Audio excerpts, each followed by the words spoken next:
nos acompaña el doctor Stulin, Daniel Stulin, periodista, escritor, analista político, consejero económico, profesor universitario, presentador de TV, conferencista especialista en inteligencia conceptual, la geopolítica y las tendencias macroeconómicas, pronósticos geopolíticos, política exterior de los Estados Unidos, Rusia, China, este y sudeste asiático y América Latina. Autor de 15 libros con más de 8 millones de ejemplares vendidos en todo el mundo. Productor del documental Bilderberg The Movie, nominado al premio Pulitzer en 2 oportunidades. Ganador de Premio Internacional de Periodismo en México y asimismo fue nominado al Premio Nobel de la Paz en el año 2015 por su lucha incansable por la humanidad. Entre sus libros destacan El Club de Bilderberg, la verdadera historia del Club de Bilderberg, siendo este libro uno de los más vendidos en Europa. Cita el doctor Stulin: en el planeta Tierra hay una guerra de supervivencia.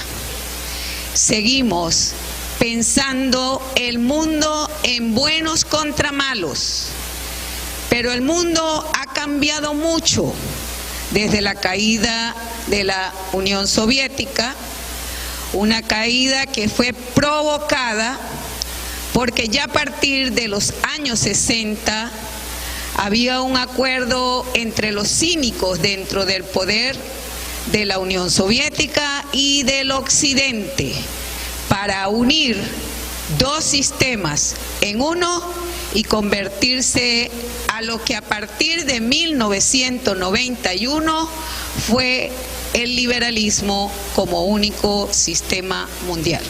Doctor Stulin, damos la bienvenida. Tiene 1 hora en su participación. Permítame para que saludemos a la doctora Banderela Andrade, jueza rectora del Estado Zulia y presidenta del Circuito Judicial. Gracias, doctora, por acompañarnos.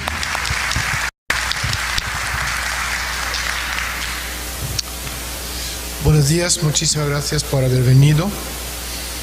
Yo voy a dividir mi discurso en 2 partes. Primera parte, ahora hablamos desde la óptica conceptual, os explico el mundo desde una visión que no suele salir en los medios de comunicación nacionales o internacionales. Y en la segunda parte, al final, vamos a colocar Venezuela dentro de este contexto de post-crisis y buscar de qué manera Venezuela debería actuar y jugar y con quién para salir aprovechando de esta situación económica, pero no es económica, es civilizatoria que estamos viviendo ahora mismo. Más allá del currículo mío que han leído, entonces voy a dividirlo media hora ahora y media hora al final. Lo importante, yo nací en la Unión Soviética. Yo vi las consecuencias de la quiebra de mi país.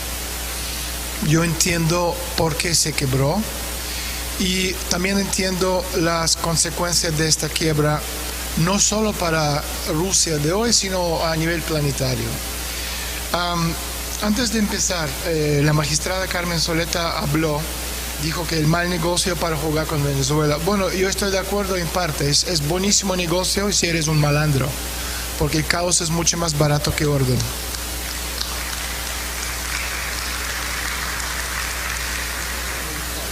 Y entonces, sí, lamentablemente, pero es cierto. Los que quieren robar, los que quieren aprovecharse de vivir a costa de la parte parasitaria del país, no quieren orden. Les molesta mucho que estamos aquí y les da muchísimo miedo. porque estamos no a favor de un grupo o el otro, estamos a favor de Venezuela. Y esta es la diferencia. Y esto es absolutamente fundamental, que el proyecto civilizatorio que estamos poniendo en pie es a favor de una Venezuela fuerte, sin diferenciarse uno de uno al otro del otro. Esto también es fundamental entender. Yo quería empezar mi conferencia conceptual hablando un poco de los números de lo que estamos viendo en el mundo a nivel económico. El telón del fondo de todo lo que estamos viendo no es la crisis de la deuda, la crisis de que está Trump de presidente de Estados Unidos, lo que estamos viendo a nivel de Europa. Es una crisis civilizatoria, toca a todos los países del mundo, porque hemos llegado al fin de un modelo planetario económico.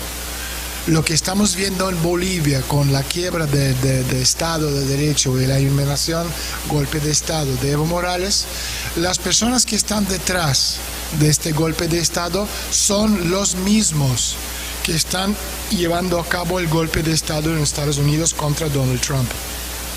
Son los mismos que están llevando a cabo lo que estamos viendo en Colombia, en Ecuador, en Perú, en Chile, en Argentina, en Brasil, en Inglaterra con el Brexit, en Francia con chalecos amarillos, situación en Oriente Medio, que sea el Líbano, que sea Siria, que sea Irán, Irak, Afganistán, Hong Kong, Rusia, China, África, que está en llamas, donde de los 54 países 33 están en guerra, que sea guerras calientes o guerras regionales entre terroristas apoyados, financiados y protegidos por la élite financiera, etcétera, etcétera.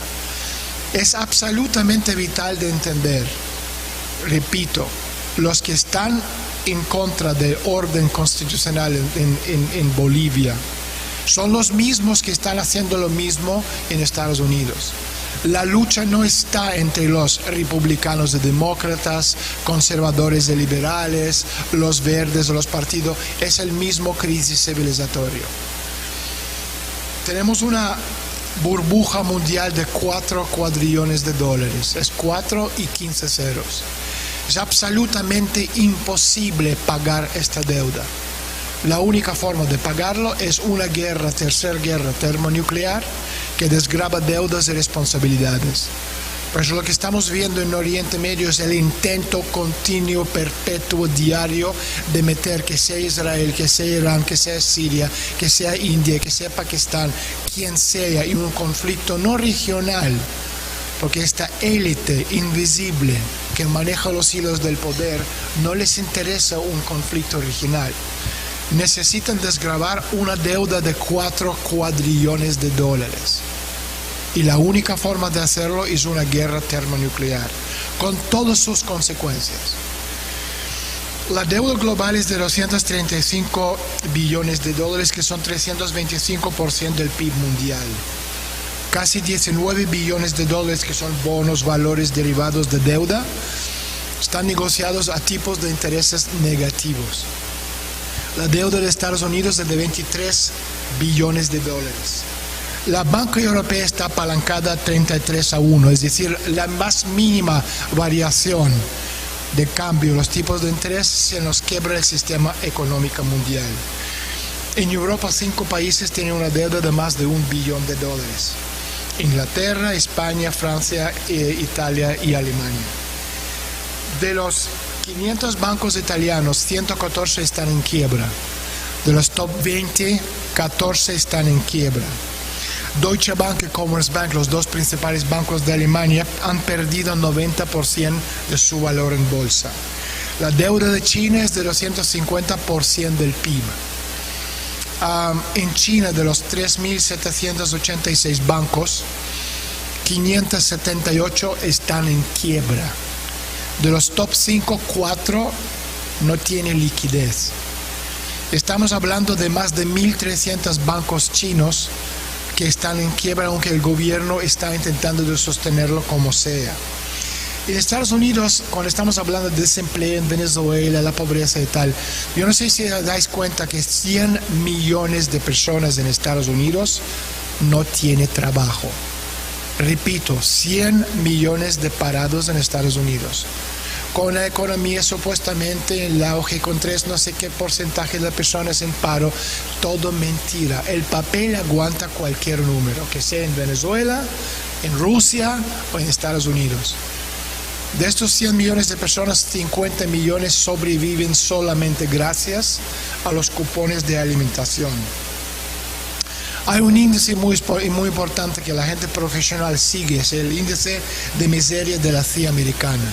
Es decir, se calcula basado en la tasa real de inflación y tasa real de desempleo. Los números reales, no lo que cuentan los medios de masa.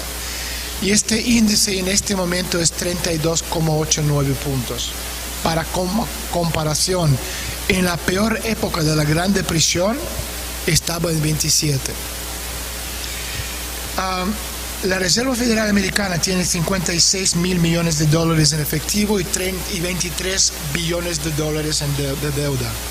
La Reserva Federal está apalancada 87-1 y el coeficiente en la deuda y el PIB americano es de 331%. Si podemos hablar de la economía rusa, donde supuestamente, de mi país, donde supuestamente la economía va bien y todo es perfecto. Tenemos un gobierno liberal, banquero, financista que está haciendo todo posible para destruir el país. Yo no estoy hablando de Putin. Putin no es gobierno, es presidente. En Rusia, desde el último cuarto del año 2012, tenemos una caída perpetua, es decir, 13, 14, 15, 16, 17, 18, 19, 7 por 4, 28, más un trimestre más, 29 trimestres consecutivos de una bajada. Han destruido el pequeño y mediano empreso. La economía rusa, la parte económica, no se hace ni escribe en Moscú, sino en las oficinas del Fondo Monetario Internacional en Washington. La banca central rusa, los economistas rusos, los que vienen aquí a ayudar a Venezuela de Banco Central, son traidores de mi patria. Son la gente que siguen a pie de letra las órdenes del Fondo Monetario Internacional. 100 millones de rusos de una población de 140 millones tienen una depresión aguda. Rusia es el país número 1 del mundo de suicidio de hombres, donde cuadruplica a cualquier otro país.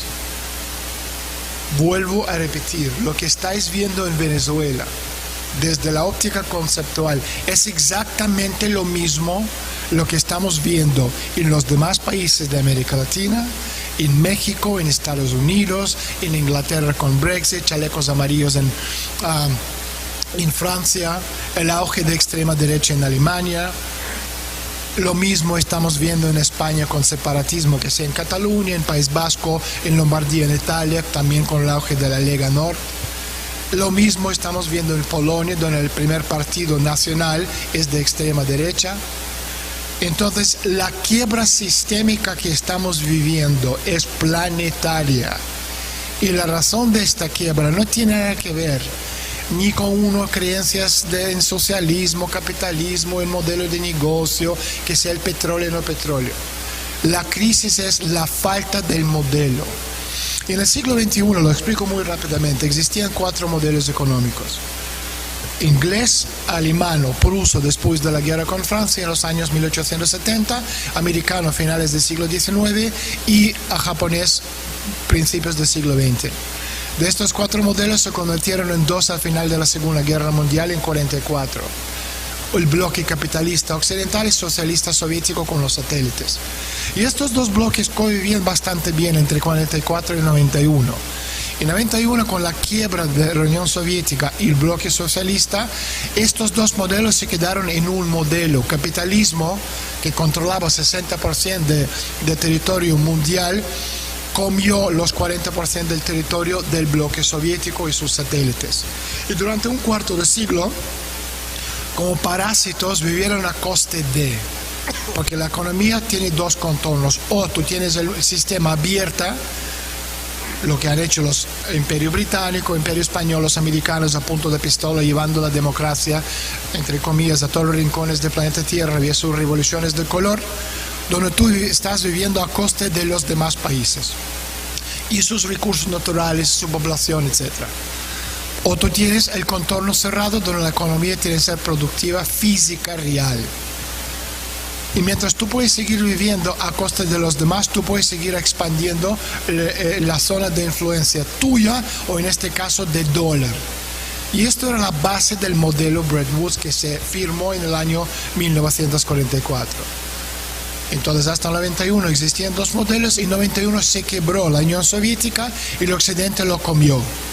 Se expandió y vivió a costa de bloque soviético hasta el año 2008. Les quiero recordar un dato que poca gente conoce. En 1989, la gente que vivía por debajo del umbral de la pobreza en la Unión Soviética y los satélites era 7 millones de personas.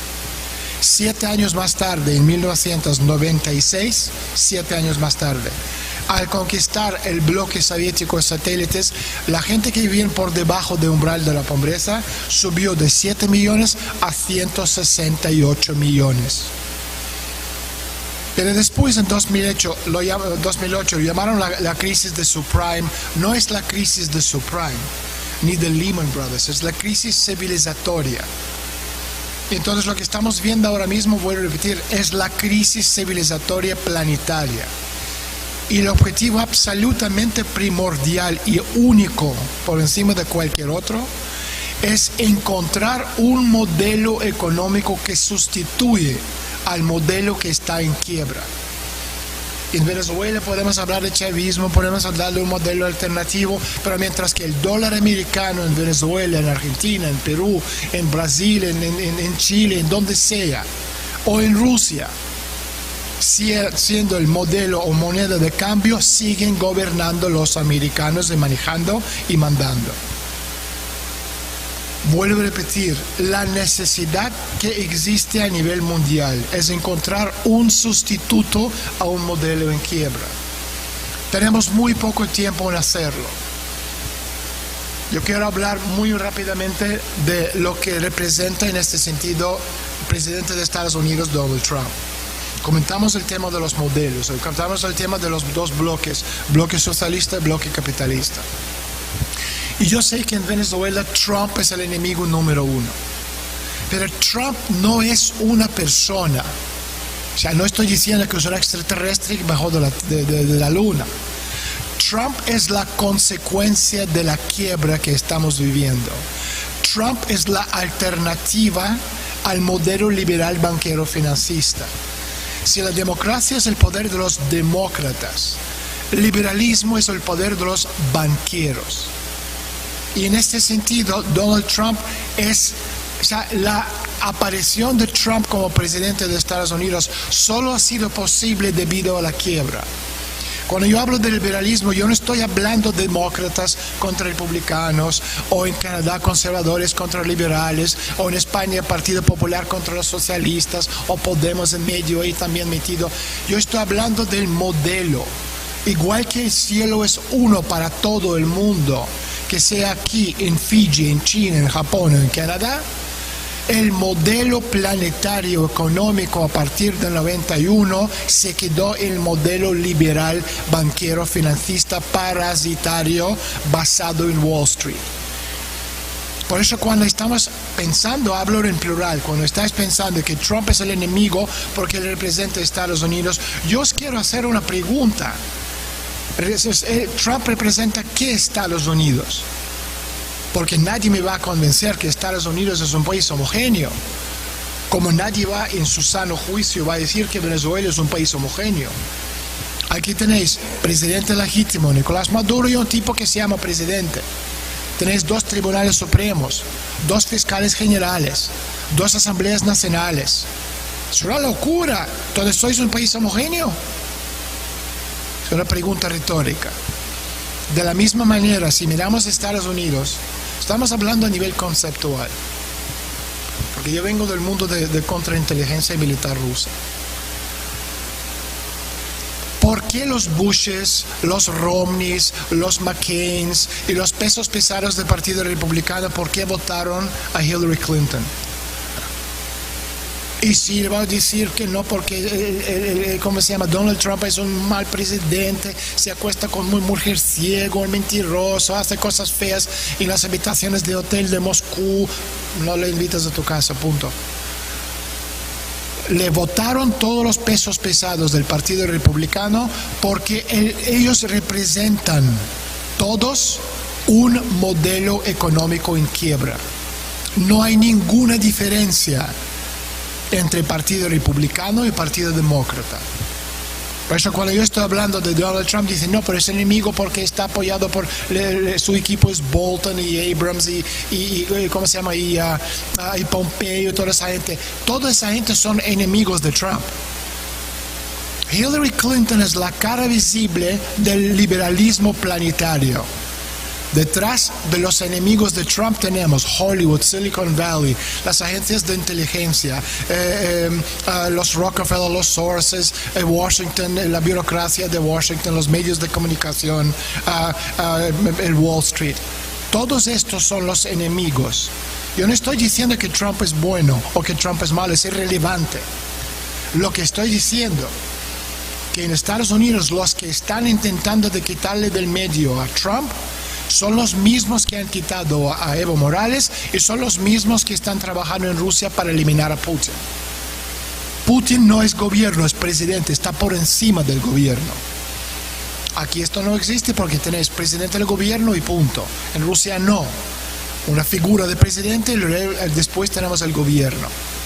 Y es absolutamente vital, porque cuando en la segunda parte de la conferencia, al final, vamos a empezar a hablar de cómo colocar Venezuela, dónde y cuáles son las amistades de Venezuela en el futuro, yo os aseguro que vuestro mejor amigo no es Rusia o China. Obviamente vamos a hacer todo lo posible para sostener, ayudar y apoyar como países amigos a Nicolás Maduro.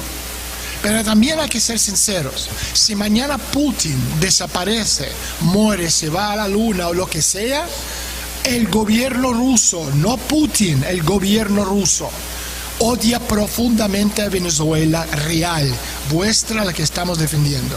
¿Por qué? Porque el gobierno ruso es absolutamente el mismo gobierno que estamos hablando de Clinton, estamos hablando de Bush, es lo mismo, liberal, banquero, financista. Y que ni por un segundo pensáis que Rusia es mi país, la Unión Soviética. Nosotros tenemos una ideología. Rusia de hoy no tiene ideología. La ideología es dinero. Me pagas trabajo, no me pagas, voy con otro. Es la diferencia entre ser ideólogo a nivel de familia, valores, ética, etc., y negocio puro, lo que es liberalismo. Por eso es vital que en la segunda parte hablamos de nuevas alianzas. Os voy a adelantar que la nueva alianza de Venezuela en el mundo post-crisis es Colombia post-Duque. No estoy hablando, cuando hablo de Colombia, yo no estoy hablando de Duque. Duque no es Colombia. Duque, Santos, Uribe o quien sea, no tiene importancia. Están y mañana no están más. Pero Colombia ha estado aquí 4,5 mil millones de años con los dinosaurios. Y mientras seguimos aquí va a estar ahí Colombia. Vuestra alianza en el futuro es Colombia como vuestro país hermano. Ni los chinos ni los rusos, somos de otro mundo, somos asiáticos. Yo soy asiático. Mi abuelo es tártaro de Crimea. Yo soy cuarta parte descendiente directo de Chingis Khan. ¿Qué tiene que ver Chingis Khan con Venezuela? Absolutamente nada. Ni pensamos como ustedes, ni somos como ustedes, ni nuestro ADN es vuestro.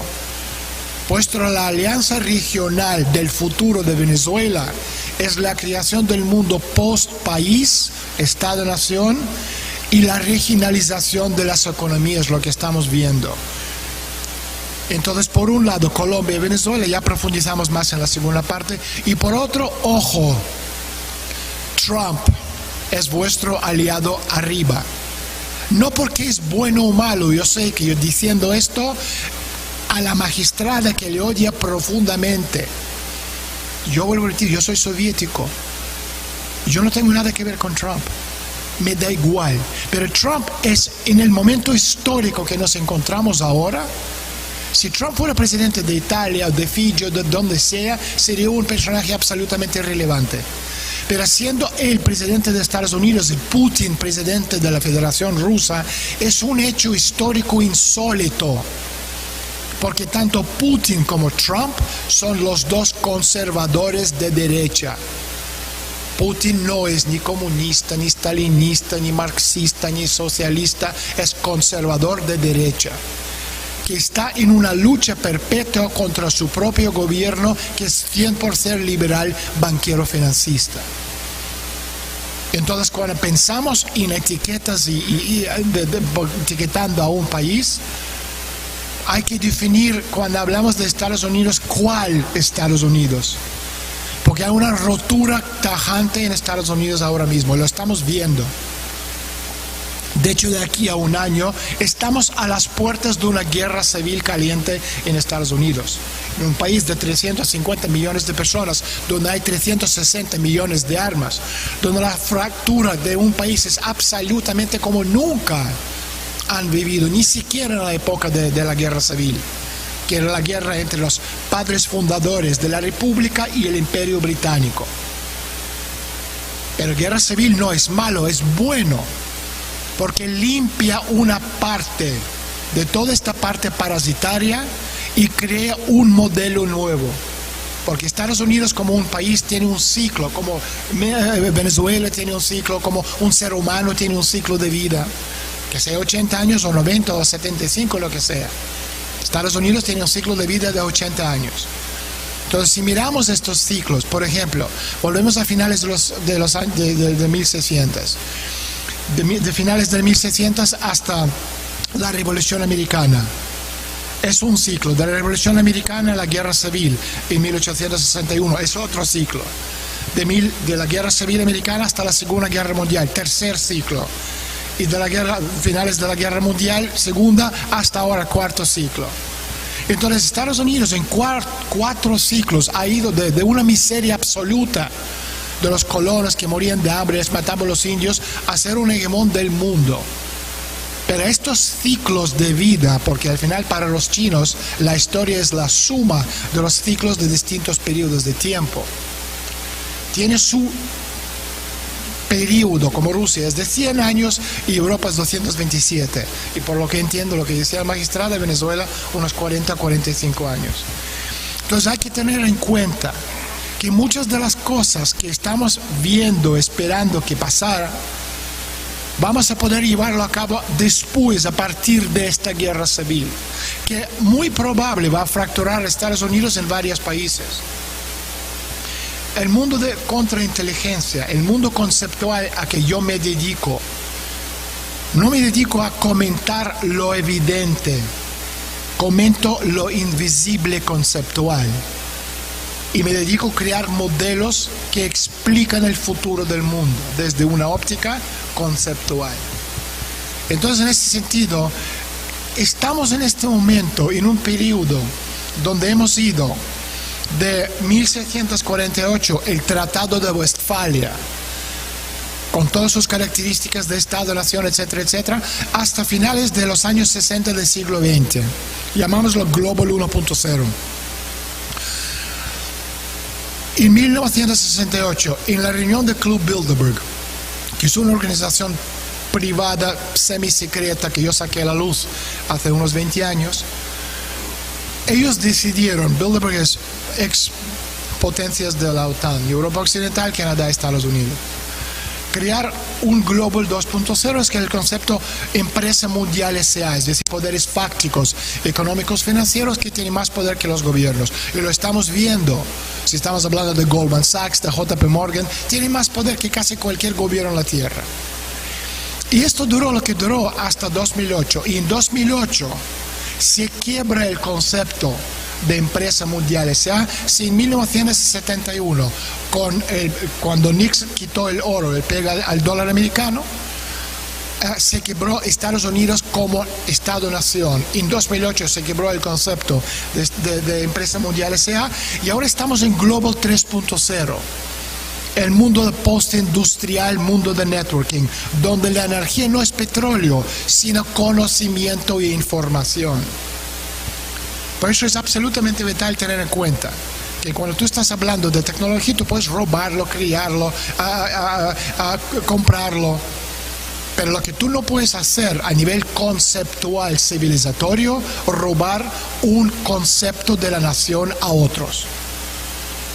Por eso cuando estamos hablando de los países, por ejemplo, los proyectos globales, que está por encima de los países como concepto, decimos, ¿el concepto de China como proyecto es exportable al resto del mundo? Absolutamente no, ¿estáis de acuerdo, no? O sea, el concepto de lo que es China no es exportable a América Latina, no es exportable a Estados Unidos, no es exportable a Europa. Los chinos es una civilización que tiene 5.000 años. Es el Reino Medio. Es una civilización celeste, en el sentido de que el resto de seres humanos en el planeta Tierra vinieron de un mono, como decía Charles Darwin. Bueno, no ha sido Charles Darwin, era Engels. Pero ellos vinieron de los extraterrestres de ahí. Por eso son absolutamente distintos a nosotros. No comen con cuchillo, comen con palillos, no tienen letras, tienen hieróglifos que son representación visual, como un emoji, etcétera, etcétera. Entonces lo que tenemos que hacer es encontrar un proyecto civilizatorio, pero no para Venezuela país, porque el concepto de Estado-Nación ya no existe más. Y esto también obviamente crea un problema muy, muy importante. Estamos hablando de un código, que código Hammurabi, ¿no? De 1761 antes de Cristo, hasta ahora el concepto de ojo por ojo, diente por diente, pero ya en el mundo de hoy, el mundo de transhumanismo, posthumanismo, inteligencia artificial, hombre y máquina, cyborgs, etcétera, etcétera, el concepto de ser humano tal y como lo hemos entendido a lo largo de la historia ya no existe más. Entonces tenemos que reescribir las leyes planetarios y encontrar un lenguaje nuevo posthumano, civilizatorio. Y este avance tecnológico que estamos viviendo ahora mismo, y esto también voy a hablar en la segunda parte, o nos unimos a eso, o vamos a desaparecer como país. O sea, por ejemplo, hablando de China, China no es un país homogéneo. Hay 1.000 millones de chinos, o que sean 950 millones, da igual, que viven en el primer avance tecnológico, es decir, su tecnología es una pala o una bicicleta, y sobreviven de $1.50 por día. ¿Qué prospección tiene esta China? Ninguna. Hay otra China de 300 millones de personas que es de segundo, tercero, cuarto desarrollo tecnológico, que viven en sería como la Unión Soviética de los años 80. Y estos son unos 350 millones. Y hay clases, estamos hablando de ciudades como Shanghai o Hong Kong, son 150 millones, que esto viven en el auge tecnológico. Nano, bio, infocogno, convergencia, etcétera, etcétera. Ok, 5 minutos, voy terminando.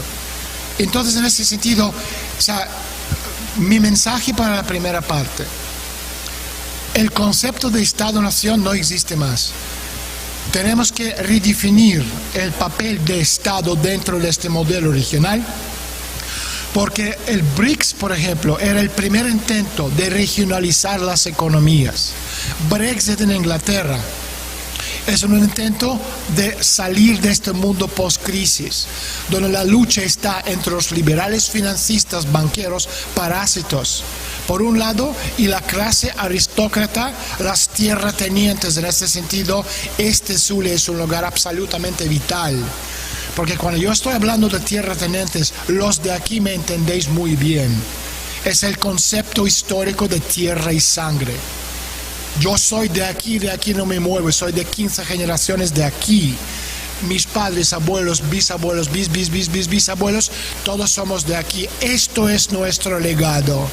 No nos vamos a dar vuelta por el mundo, buscar ser ciudadanos de segunda y tercera en Estados Unidos o donde sea, donde mira a un venezolano como la escoria humana.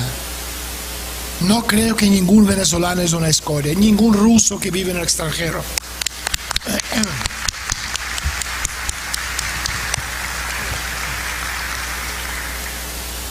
los que nos están echando de mi país, Rusia, donde 30 millones de mis compatriotas viven en el extranjero, o los venezolanos, son estos, como yo decía antes, el mal negocio para jugar con Venezuela, los malandros. Que sean malandros oficialistas o malandros escuálidos, el mismo malandro, porque robar es mucho mejor y caos es mucho mejor que orden. Porque en un país de un orden constitucional, los que roban les fusilamos. Y punto. Ahora, para terminar, lo que vamos a redefinir en la segunda parte de la conferencia mía al final es: olvidamos de Venezuela como país, porque ya después de la caída, la crisis sistémica que estamos viviendo, ya no habrá más países. Ni Venezuela ni Colombia. En los próximos 5 años, si nosotros vamos a dormir y despertamos en 5 años, no vamos a reconocer el mundo. Decenas de países van a desaparecer. Decenas de territorios nuevos, regionales, van a aparecer. Igual que hemos visto al finales de la Primera Guerra Mundial en 1918, donde murieron todos los grandes imperios salvo el Imperio Británico y aparecieron un sinfín de países nuevos. Lo mismo vamos a hacer y ver aquí en el mundo.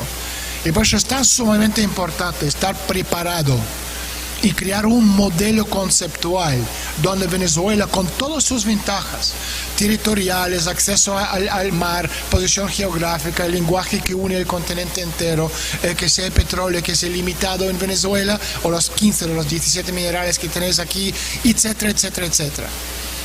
Pero Venezuela va a tener un papel fundamental, porque a diferencia de los demás países de América Latina, que son todos liberales financistas, por ejemplo, de Colombia, de Ecuador, hoy en día de Argentina, de Brasil, de quien sea. El liberalismo planetario es lo mismo los que están luchando contra Trump en Estados Unidos.